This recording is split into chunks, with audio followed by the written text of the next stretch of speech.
நண்பர்கள் அனைவருக்கும் காலை மாலை மதிய வணக்கங்களை தெரிவித்துக் கொள்வது உங்கள் நண்பன் அருண். வீடியோவில் நம்ம எதை பற்றி பார்க்க போகிறோம் அப்படின்னு பார்த்தீங்கன்னா, சிங்கப்பூரில் எலெக்ஷன் முடிஞ்சிருச்சு. ஸோ நிறையா பேர் வந்து நம்மள்கிட்ட வந்து டெலகிராமில் கேட்டது, இன்ஸ்டாகிராமில் மெசேஜ் பண்ணி கேட்டது என்ன கேட்டாங்கன்னா, இப்போ எலெக்ஷனுக்கு அப்புறம் கோட்டா அதிகமாகுமா அப்படிங்கிற மாதிரி கேட்டாங்க. அதே மாதிரி ஜாப் வேகன்சிஸ் வந்து அதிகமாக வருமா அப்படின்ற மாதிரி கேட்டாங்க.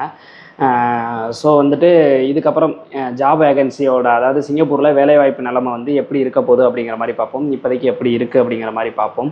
ஸோ இந்த மாதிரி வெளிநாட்டு வேலைவாய்ப்பு தகவல்கள் எல்லாத்தையுமே வந்து நீங்கள் டீட்டெயிலாக தெரிஞ்சுக்கணும் அப்படின்னு நினச்சாலோ, இல்லை சிங்கப்பூரில் வந்து ரூல்ஸ் அண்ட் ரெகுலேஷன்ஸ் என்னென்ன இருக்குது, ஏதாவது புதுசாக மாறுதா அப்படிங்கிறத தெரிஞ்சுக்கணும்னு நினச்சாலோ மறக்காம நம்ம சேனலை சப்ஸ்கிரைப் பண்ணி வச்சுக்கோங்க. ஓகே, சிங்கப்பூரை பொறுத்த வரைக்கும் பார்த்தீங்க அப்படின்னா வந்துட்டு இப்போதைக்கு, அதாவது இது வரைக்கும் வந்து சுச்சுவேஷன் பார்த்தீங்க அப்படின்னா வந்துட்டு ஆள் எடுக்கிறது, குறிப்பாக வந்து இந்தியாவிலேருந்து ஆள் எடுக்கிறது ரொம்ப கம்மியாக தான் இருக்குது. அதுலேயும் பார்த்தீங்கன்னா இப்போ நீங்கள் டெஸ்ட் அடித்து போகிற மாதிரி இருந்துச்சுன்னா கோட்டா இன்னும் அதிகமாகவே இல்லை. நிறையா பேர் பார்த்தீங்கன்னா டெஸ்ட் அடிக்கிறதுக்காக ரொம்ப நாளாக வெயிட் பண்ணிகிட்டு இருக்காங்க. நிறைய பேர் அட்வான்ஸ்லாம் கட்டி வெயிட் பண்ணிகிட்டு இருக்காங்க. ஆனால் இன்னும் கோட்டா அதிகமாகவே இல்லை, ரொம்ப வந்து கம்மியாக தான் இருக்குது. ஏற்கனவே அட்மிஷன் போட்டாங்க பார்த்தீங்களா, அவங்கள தான் எடுத்துகிட்டு இருக்காங்க. அமௌண்ட்டும் ரொம்ப அதிகமாக தான் வந்து அந்த டெஸ்ட் அடிக்கிறதுக்கு ஆகிட்டு இருக்கு. கிட்டத்தட்ட 5,000 5.5 லட்சம் வரைக்கும் ஆகிட்டு இருக்கு. அதுவுமே பார்த்தீங்கன்னா லாஸ்ட் இயர் போட்டவங்களுக்கு இப்போ தான் கூப்பிட்றாங்க அப்படிங்கிற மாதிரி ரொம்ப கம்மியாக தான் போயிட்டுருக்கு. இன்க்ரீஸ் ஆகவே இல்லை. புதுசாக ஒருத்தவங்க போய் டெஸ்ட் அடிக்கிறது அப்படின்னா இப்போதைக்கு நடக்காத காரியம் தான். ஓகேங்களா? ஸோ இன்னும் இன்க்ரீஸ் ஆகவே இல்லை. நிறையா பேர் சொல்கிறாங்க ஏப்ரலில் ஆயிரும், ஜூனில் ஆயிரும், ஜூலையில் ஆயிரும் அப்படிங்கிற மாதிரிலாம் சொல்கிறாங்க. எதுவுமே அஃபீஷியல் அனௌன்ஸ்மெண்ட் கிடையாது. ஒரு விஷயம் நல்லா தெரிஞ்சுக்கோங்க, நீங்கள் சிங்கப்பூர் ரூல்ஸ் அண்ட் ரெகுலேஷன்ஸை பொறுத்த வரைக்கும் அஃபீஷியலாக உங்களுக்கு அனௌன்ஸ்மெண்ட் வந்தால் மட்டும்தான் உண்டு, இல்லைன்னா கிடையாது. ஓகேங்களா? ஸோ வந்து இவங்களா சொல்கிறது தான் ஜூனில் சரியாயிரும், ஜூலையில் கோட்டா வந்துடும். லாஸ்ட் இயரே சொன்னாங்க நெக்ஸ்ட் இயரில் கோட்டா வந்துடும்னாங்க. இப்போ இந்த இயரும் வந்து ஸ்டார்ட் பண்ணி இப்போ மே மந்த் ஆயிடுச்சு, இன்னமுமே கோட்டா வரல. அப்படிங்கிறப்ப டெஸ்ட் அடித்து போகிறது அப்படிங்கிறது இப்போதைக்கு எட்டாக்கனியாக தான் இருக்குது. ஓகேங்களா? ஓகே, அப்படின்றப்ப எஸ்பாஸ் இபாஸ் என்டிஎஸ் பர்மிட்லாம் எப்படி இருக்குது அப்படின்னு கேட்டிங்கன்னா, நிறையா வேகன்சிஸ் நிறையா வருது. அதுலேயுமே ரூல்ஸ் அண்ட் ரெகுலேஷன் அப்படிங்கிறது பார்த்திங்கன்னா ரொம்ப அதிகமாக இருக்குது. அதாவது எப்படி கேட்குறாங்க அப்படின்னு பார்த்தீங்கன்னா, இந்த டேட் ஆஃப் பர்த்லேருந்து இந்த டேட் ஆஃப் பர்த் வரைக்கும், அதாவது இயர் வந்து இந்த இயருக்குள்ளார இருக்கணும், ஏஜ் இந்த வயசு தான் இருக்கணும், இந்த டிகிரி முடிச்சிருக்கணும், அதுவும் இந்த யூனிவர்சிட்டியில் அண்ணா யூனிவர்சிட்டி, பாரதிதாசன் யூனிவர்சிட்டி, இந்த மாதிரி ஏதாவது ஒரு குறிப்பிட்ட யூனிவர்சிட்டியில் முடிச்சிருக்கணும், கண்டிப்பாக ஆர்எம்ஐ வச்சுருக்கணும், இந்த மாதிரி நிறையா ரூல்ஸஸ்லாம் கேட்குறாங்க. இந்த ரூல்ஸஸோடு நம்ம அப்ளை பண்ணினாலும் எல்லாருக்குமே அப்ரூவல் ஆகுதா அப்படின்னு கேட்டிங்கன்னா மிகப்பெரிய கொஸ்டின் மார்க் தான். ஒரு உதாரணத்துக்கு சொல்லணும் அப்படின்னா, ஒரு 10 பேருக்கு அப்ளை பண்ணாங்க அப்படின்னா 2 பேருக்கு அப்ரூவல் ஆகுது, 8 பேருக்கு ரிஜெக்ட் ஆகுது. எப்பயுமே வந்து ரிஜெக்ட் ஆகிற ரீசன் பார்த்தீங்க அப்படின்னா வந்துட்டு கம்பெனிக்கு தான் தெரியும். அதுக்கு வந்து என்ன வேணாலும் காரணம் இருக்கலாம். ஓகேங்களா? அதே மாதிரி அனாவசியமாக தேவையில்லாமலாம் ரிஜெக்ட் பண்ண மாட்டாங்க. அவங்க வந்து கோட்டா பிரச்சனையாக இருக்கலாம், இல்லை சேலரி கம்மியாக போட்டிருக்கலாம், இல்லை என்ன வேணாலும் காரணம் இருக்கலாம். உதாரணத்துக்கு சொல்லணும் அப்படின்னா, இப்போ எனக்கு தெரிஞ்சவருக்கு ஒருத்தர் அப்ளை பண்ணியிருந்தாங்க. அவர் வந்து அதுக்கு முன்னாடி வந்துட்டு பார்த்தீங்க அப்படின்னா டிஇபியில் போயிருந்தார். டிஇபியில் பார்த்தீங்கன்னா அவரோட சேலரி வந்து ஒரு மாதிரி போட்டிருந்திருக்காங்க. ஆனால் எஸ்பாஸ் இபாஸில் போடையில் பார்த்தீங்க அப்படின்னா சேலரி ரொம்ப ஹையாக இருக்கும். அதுக்கு இதுக்கும் பயங்கரமான டிஃப்ரெண்ட் இருந்திருக்கு. அப்படின்றப்ப இவ்வளவு அதிகமாக ஏன் இவர் இந்த சேலரியில் தான் வந்திருக்காப்புல, இவ்வளோ அதிகமான சேலரி ஏன் கொடுக்குறீங்க அப்படிங்கிறதுனால ரிஜெக்ட் பண்ணியிருக்காங்க. ஸோ இந்த மாதிரி வந்துட்டு நிறைய காரணங்களால் வந்து ரிஜெக்ட் ஆகுது. ஸோ வந்து இது வேணும்லாம் ரிஜெக்ட் பண்ணுறது கிடையாது, ஆனால் ரிஜெக்ட் ஆகுது. ஸோ நம்ம இப்போதைக்கு வேலைவாய்ப்பு தகவல் எப்படி இருக்குது அப்படிங்கிறதுக்கு நான் சொல்ல வரேன். டிபியாக இருக்கட்டும், எம்ப்ளாய்மெண்ட் பாஸாக இருக்கட்டும், என்டிஎஸ் பர்மிட்டாக இருக்கட்டும், இப்படி நீங்கள் எதில் அப்ளை பண்ணாலுமே வந்துட்டு பார்த்தீங்க அப்படின்னா அதிகமாக ரிஜெக்ஷன் தான் இருக்குது. அதாவது அப்ரூவலை கம்பேர் பண்ணல ரிஜெக்ஷனோட இது வந்து அதிகமாக தான் இருக்குது. ஸோ அந்த நிலைமை தான் இன்னும் நீடிச்சுக்கிட்டே இருக்குது. ஓகேங்களா? அடுத்ததாக பார்த்தீங்க அப்படின்னா வந்துட்டு பிசிஎம்எஸ், ஷிப்யார்ட், மெரின் பர்மிட் இதிலெல்லாம் போகணும்னு நினைக்கிறவங்க வந்து தாராளமாக போகலாம். ஆனால் வந்து இதில் சேலரி ரொம்ப கம்மியாக தான் இருக்குது. ஓகேங்களா? ஸோ ஜென்ரல் ஒர்க்கர் அப்படின்னா போகலாம், ஆனால் சேலரி ரொம்ப கம்மியாக இருக்குது. நல்லா படித்தவங்க வந்து அந்த இதில் போக முடியாது. ஸோ எஸ்பாஸ் இபாஸ் இந்த மாதிரி தான் ட்ரை பண்ணுறாங்க. ஸோ இந்த மாதிரி ஒரு சுச்சுவேஷன் தான் இருக்குது. ஒரு சில பேர் என்ன பண்ணிட்டாங்க, பொறுத்திருந்து பார்த்து முடியாமல் இந்த மாதிரி பிசிஎம் பர்மிட்டு அந்த மாதிரி மூவ் பண்ண ஆரம்பிச்சிட்டாங்க.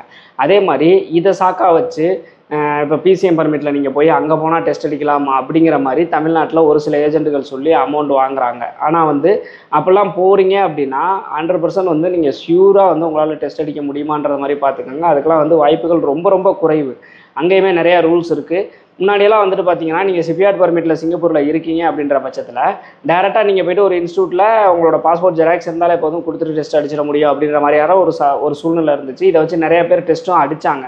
ஆனால் இப்போ எப்படி இருக்குது அப்படின்னு கேட்டிங்கன்னா அந்த மாதிரிலாம் எதுவுமே பண்ண முடியாது, அந்த மாதிரி டெஸ்ட் அடிக்கவும் முடியாது. கம்பெனி லெட்டர் அப்படிங்கிறது கண்டிப்பாக தேவைப்படுது.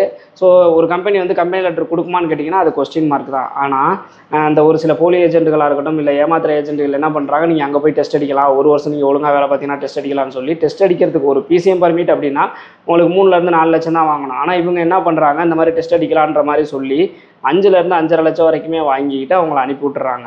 அங்கே போனதுக்கப்புறம் தான் அவங்களுக்கு தெரிய வருது இந்த மாதிரி வந்து நம்மளால் டெஸ்ட் அடிக்க முடியாது அப்படிங்கிறது. ஸோ இதனால் ஏமாற்றப்படுறாங்க.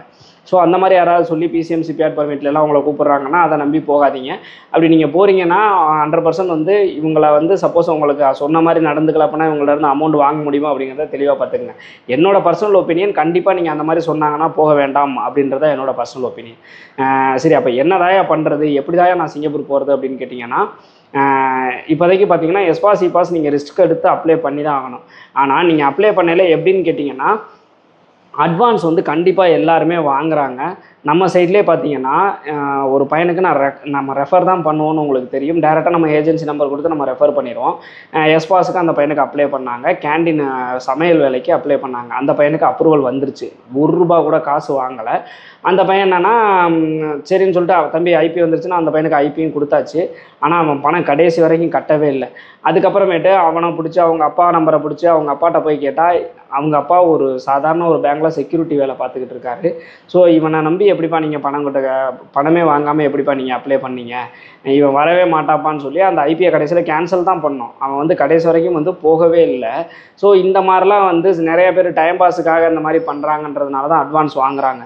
ஆனால் அட்வான்ஸ் வாங்கல ஒரு விஷயம் நல்லா தெரிஞ்சுக்கங்க. ஃபஸ்ட்டு அவங்க அட்வான்ஸை வந்து நீங்கள் பே பண்ணுறீங்க அப்படிங்கிற பட்சத்தில் உங்களுக்கு வந்து அந்த அட்வான்ஸை வந்து ரிட்டர்ன் பண்ணுவாங்களா, சப்போஸ் செலக்ட் ஆகலை அப்படிங்கிற பட்சத்தில் ரிட்டர்ன் பண்ணுவாங்களா அப்படிங்கிறத நல்லா கன்ஃபார்ம் பண்ணிக்கங்க. அதே மாதிரி இப்போ அட்வான்ஸ் வாங்குறாங்க அப்படின்னா ஒரு சில பேர் என்ன பண்ணுறாங்க அப்படின்னு கேட்டிங்கன்னா, நீங்கள் அட்வான்ஸ் பே பண்ணுறீங்க பார்த்தீங்களா, அட்வான்ஸ் பே பண்ணுறப்ப இப்போ ஒரு உதாரணத்துக்கு 30,000 பே பண்ணுறீங்கன்னு வச்சுங்களேன், அப்ளை பண்ணுறாங்க அப்படின்னா உங்களுக்கு ரிஜெக்ட் ஆகிடுச்சுன்னா அந்த 30,000 ரீஃபண்ட் பண்ண மாட்டேங்கிறாங்க. அது மிகப்பெரிய தப்பு. ஸோ அந்த மாதிரியும் பண்ணக்கூடாது. ஸோ உங்களுக்கு அந்த அப்ளையிங் சார்ஜ் எவ்வளோ இருக்குதோ அதை மட்டும் எடுத்துக்கிட்டு மீதி அமௌண்ட்டை ரிட்டர்ன் பண்ணுற மாதிரி இருக்கணும். அதை வந்து நீங்கள் என்ன பண்ணணும் அப்படின்னு கேட்டிங்கன்னா அவங்கள்ட்ட தெளிவாக கேட்டுறணும். ஃபஸ்ட்டு உங்களுக்கு அப்ளை பண்ண போகையில் நீங்கள் அமௌண்ட் கட்டுறதுக்கு முன்னாடியே எவ்வளோ அமௌண்ட், அந்த வேகன்சிக்கு ஃபஸ்ட்டு எவ்வளோ அமௌண்ட், இப்போ நான் அட்வான்ஸ் கட்டுறேன், சப்போஸ் ரிஜெக்ட் ஆகிடுச்சு அப்படின்னா எனக்கு எவ்வளோ அமௌண்ட்டை ரீஃபண்ட் பண்ணுவீங்க அப்படிங்கிற மாதிரி கேட்டுட்டு நீங்கள் அப்ளை பண்ணுங்கள். ஸோ இந்த ரிஸ்க்கை வந்து கண்டிப்பாக நீங்கள் எடுத்து தான் ஆகணும். அப்ரூவல் ஆயிடுச்சு அப்படிங்கிற பட்சத்தில் வந்து கண்டிப்பாக வந்து நீங்கள் சீக்கிரமே நல்லபடியாக சிங்கப்பூர் போயிடலாம். அந்த 10ல் 2 பேர் நீங்களாக இருக்கிறதுக்கு கூட வாய்ப்புகள் இருக்குது. அப்ரூவல் பர்சன் 2 பேர் நீங்களாக இருக்க கூட வாய்ப்பு இருக்குது. ஸோ அப்ளை பண்ணுங்கள். ஆனால் இந்த மாதிரி தெளிவாக கேட்டுக்கிட்டு அதுக்கப்புறம் அப்ளை பண்ணுங்கள். ஸோ இது மாதிரி எஸ்பாஸ் இபாஸ் என்டிஎஸ் பர்மிட்லாம் போகலாம். அடுத்தது பிசிஎம் மெரின் பர்மிட்லாம் நீங்கள் போகிறீங்க அப்படின்னா அங்கே போகிறீங்க அப்படின்னா சம்பளம் கம்மியாக இருக்கும், கட்ட வேண்டிய அமௌண்ட்டு கம்மியாக தான் இருக்கும், ஆனால் ஒர்க் ரொம்ப ஹார்டாக இருக்கும். ஓகேங்களா? ஸோ அதுக்கு உங்களுக்கு ஓகே அப்படின்னா மட்டும் பிசிஎம் சிபிஆர் மெரின் பர்மிட்டில் போங்க. அடுத்தது பிஎஸ்ஐ ஜாப் அடிக்கடி வரும். இப்போ கூட ரீசெண்டாக கூட பிஎஸ்ஐ ஜாப்லாம் வந்துருந்துச்சு. ஸோ அதில் போகிறது அப்படின்னாலும் நீங்கள் போகலாம். அதே மாதிரி வேறு கண்ட்ரிக்கு நீங்கள் ட்ரை பண்ணி பாருங்கள். ஆனால் யூரோப் கண்ட்ரிக்கு நீங்கள் ட்ரை பண்ணுறீங்க அப்படின்ற பட்சத்தில் ஸ்டாம்பிங் பிரச்சனை ரொம்ப அதிகமாகவே இருக்குது. ஸோ அதையும் வந்து கொஞ்சம் கேர்ஃபுல்லாக பார்த்துக்கோங்க. சிங்கப்பூரை பொறுத்த வரைக்கும் வந்துட்டு இந்த நிலைமை மாறுமா அப்படின்னு கேட்டிங்கன்னா இப்போதைக்கு மாறாது. ஓகேங்களா? இப்போதைக்கு மாறுறதுக்கு வாய்ப்பு இல்லை. வேணால் வந்து இந்த எஸ்பாஸ் இபாஸ் என்டிஎஸ் பர்மிட் வந்து அப்ரூவல் ஆகிற ரேஷியோ அதிகமாக வாய்ப்புகள் இருக்குது. இதே மாதிரி பார்த்தீங்கன்னா டிஇபியில் போகலாம். டிஇபியில் ஈஸியாக அப்ரூவல் ஆகுது. ஆனால் டிஇபியில் நீங்கள் போகிறப்ப வந்து பார்த்தீங்க அப்படின்னா வந்துட்டு அதிகபட்சம் 3+1 4 மாதம் தான் உங்களால் அங்கே இருக்க முடியும். அதுக்கு மேலே அங்கே இருக்க முடியாது. ஓகேங்களா? 4 மாதத்தில் நீங்கள் திருப்பி ரிட்டர்ன் வர்ற மாதிரி இருக்கும். ஸோ இந்த 4 மாதம் நீங்கள் அங்கே இருக்கிறப்ப நிறையா பேர் என்ன பண்ணுறாங்க அப்படின்னு பார்த்தீங்கன்னா டிஇபியில் வந்து போகிறதுக்கு நீங்கள் கிளம்புறாங்க அப்படின்ற பட்சத்தில் ஒரு வேகன்சி வருது, எப்படியாவது போகணும்னு நினைக்கிறாங்க அப்படின்றப்ப ஒரு வேகன்சி வருதுன்னா அதுக்கு சர்வீஸ் சார்ஜ் வந்து மெயினாக பார்க்கணும். நீங்கள் டிஇபியில் போகிறப்ப நீங்கள் கட்டுற அமௌண்ட்டை அட்லீஸ்ட் 2 மாதத்துலையாவது நீங்கள் எடுக்கிற மாதிரி இருக்கணும். அடுத்த 2 மாதம் சம்பாதிக்கிறது உங்களோட ப்ராஃபிட்டாக இருக்கணும். ஸோ அப்படி இருக்குன்ற பட்சத்தில் அந்தளவுக்கு அமௌண்ட் இருந்தால் மட்டும் நீங்கள் கட்டி போங்க, இல்லைன்னா போகாதீங்க. சேலரி தான் டிஇபியில் ரொம்ப ரொம்ப இம்பார்ட்டண்ட்டு. ஒரு சில பேர் வந்துட்டு ரொம்ப அதிகமான தொகையை வாங்குறாங்க. டிஇபியில் வந்துட்டு ரொம்ப அதிகமான தொகையை வாங்குறாங்க. நீங்கள் அதிகமான தொகையை கட்டிட்டு போகிறீங்க அப்படிங்கிற பட்சத்தில் நீங்கள் 4 மந்த் தான் அங்கே இருக்க முடியுது அப்படின்னா அந்த 4 மந்தில் வந்து நீங்கள் கட்டின தொகையை தான் எடுக்க முடியும். ஸோ அந்த இதுக்கு எந்த பிரயோஜனமும் இல்லை. அதுக்கு நீங்கள் போகிறதுக்கு போகாமல் இருந்துட்டு வந்துடலாம். ஸோ வந்துட்டு அந்த மாதிரிலாம் பண்ணாமல் அதிகமான தொகை இல்லாமல் கம்மியான தொகையை வந்து நீங்கள் கால்குலேட் பண்ணி அதுக்கு வந்துட்டு நீங்கள் வந்து டிஇபியில் போனீங்க, நீங்கள் அந்த அமௌண்ட்டை கட்டிட்டு போனீங்க அப்படின்ற பட்சத்தில் உதாரணத்துக்கு இப்போ நம்மள்கிட்ட கூட டிஇபி வேகன்சிலாம் நம்ம ரெஃபர் பண்ணுவோம். அதில் பார்த்தீங்க அப்படின்னா 2 மாதம் சம்பளத்தில் அவங்க சில பேர்லாம் 1.5 மாதம் சம்பளத்திலே போட்ட காசை எடுத்துருவாங்க. ஓவர் டைம்லாம் நல்லா பார்த்தாங்கன்னா மீதி சம்பாதிக்கிறது உங்களுக்கு ப்ராஃபிட். அந்த மாதிரி ப்ராஃபிட் இருக்க பட்சத்தில் நீங்கள் போகலாம். லீவு கிடைக்கிறப்ப உங்களுக்கு சிங்கப்பூரையும் வந்து உங்களால் உங்களால் எக்ஸ்ப்ளோர் பண்ண முடியும். அங்கேயும் வேறு ஏதாவது ஜாப் கிடைக்குமா அப்படின்ற மாதிரி ட்ரை பண்ண முடியும். அதே மாதிரி சிங்கப்பூரை பற்றி நல்லா தெரிஞ்சுக்கவும் முடியும். அப்புறம் தெரிஞ்சுக்கிட்டு அதுக்கப்புறம் நீங்கள் ஜாப் ட்ரை பண்ணுறீங்கன்னா உங்களுக்கு கொஞ்சம் வேலை ஈஸியாக கிடைக்கிறதுக்கே வாய்ப்புகள் இருக்குது. ஓகேங்களா? ஆனால் டிஇபி பாஸ் அப்படிங்கிறது கண்டிப்பாக 4 மாதம் தான். ஒரு சில பேர் 6 மாதம் 7 மாதம்னு சொல்கிறாங்க அப்படின்னா அதை நம்பி ரொம்ப அதிகமான தொகையெல்லாம் கட்டிடாதீங்க. ஓகேங்களா? ஓகே, டிஇபி பாஸை பொறுத்த வரைக்கும் இதுதான், இப்படி தான் போகணும். ஸோ இப்போதைக்கு இதுதான் நிலவரம். இதுதான் கண்டினியூ ஆகிட்டே இருக்குது சிங்கப்பூரை பொறுத்த வரைக்கும். ஸோ இது எப்போ மாறும் அப்படின்னு கேட்டிங்கன்னா அஃபீஷியலாக எந்த அனௌன்ஸ்மெண்ட்டும் கிடையாது. ஸோ எப்போ மாறுதோ அப்போயும் நம்ம கண்டிப்பாக வீடியோ போட்டுருவோம். ஸோ நீங்கள் சிங்கப்பூர் கிளம்புறீங்க அப்படின்றப்ப இந்த வீடியோ ஃபுல்லாக பார்த்துட்டு இதில் நான் சொல்லியிருக்கபடி கரெக்டாக வந்து மூவ் பண்ணி போகிறீங்க அப்படிங்கிற பட்சத்தில் எந்த பிரச்சனையும் இல்லாமல் நல்லபடியாக போயிடலாம். ஒரு சில பேர் ஸ்டூடெண்ட் பாஸில் போகலான்னு சொல்லுவாங்க, ஸ்டூடெண்ட் பாஸில் போய் வேலை பார்க்கலான்ற மாதிரி சொல்லுவாங்க. ஆனால் ஸ்டூடெண்ட் பாஸில் போய் வேலை பார்க்கக்கூடாது. ஓகேங்களா? ஸ்டூடெண்ட் பாஸில் போட்டு நீங்கள் போய் வேலை பார்த்தீங்க, உங்களை பிடிச்சாங்கன்னா உங்களை பேன் பண்ணி அனுப்பிடுவாங்க. திருப்பி உங்களால் சிங்கப்பூரே போக முடியாது. ஸ்டூடெண்ட் பாஸை பொறுத்த வரைக்கும் ஸ்காலர்ஷிப்பில் போகிறவங்க ஒரு குறிப்பிட்ட ஹவரில் வந்து பார்ட் டைம் ஜாப் பார்த்துக்கலாம். ஸோ மற்றபடி பார்த்தீங்க அப்படின்னா வந்துட்டு நீங்கள் பார்ட் டைம் ஜாப்பே பார்க்கக்கூடாது. அதுதான் சிங்கப்பூரோட ரூல்ஸு. ஸோ அது தெரியாமல் போகாதீங்க. அதே மாதிரி ஸ்டூடெண்ட் பாஸில் போனீங்கன்னா அதிகமான அமௌண்ட் செலவாகும். அதுக்கப்புறமேட்டு ஓஜிடி பண்ணலாம் அப்படிங்கிற மாதிரி சொல்லுவாங்க. ஓஜிடியில் சேலரி கிடைக்கும். ஆனால் அதிலே கண்டினியூ பண்ண முடியுமான்னு கேட்டால் 10ல் ஒருத்தங்க தான் அந்த மாதிரி கண்டினியூ பண்ணுறாங்க. ஸோ ஸ்டூடெண்ட் பாஸில் போகிறீங்க அப்படின்னா நிறைய காசு இருந்தால் மட்டும் போங்க. சம்பாதிக்கிறதுக்காக ஸ்டூடெண்ட் பாஸில் போயிடாதீங்க, சம்பாதிக்க முடியாது. ஓகேங்களா? ஸோ வேறு ஏதாவது டவுட் இருந்துச்சுன்னா கமெண்ட் செக்ஷனில் கேளுங்க. இந்த மாதிரியான இன்ஃபர்மேஷன்லாம் தெரிஞ்சதுக்கு மறக்காம நம்ம சேனலை சப்ஸ்கிரைப் பண்ணி வச்சுக்கோங்க. பாய்.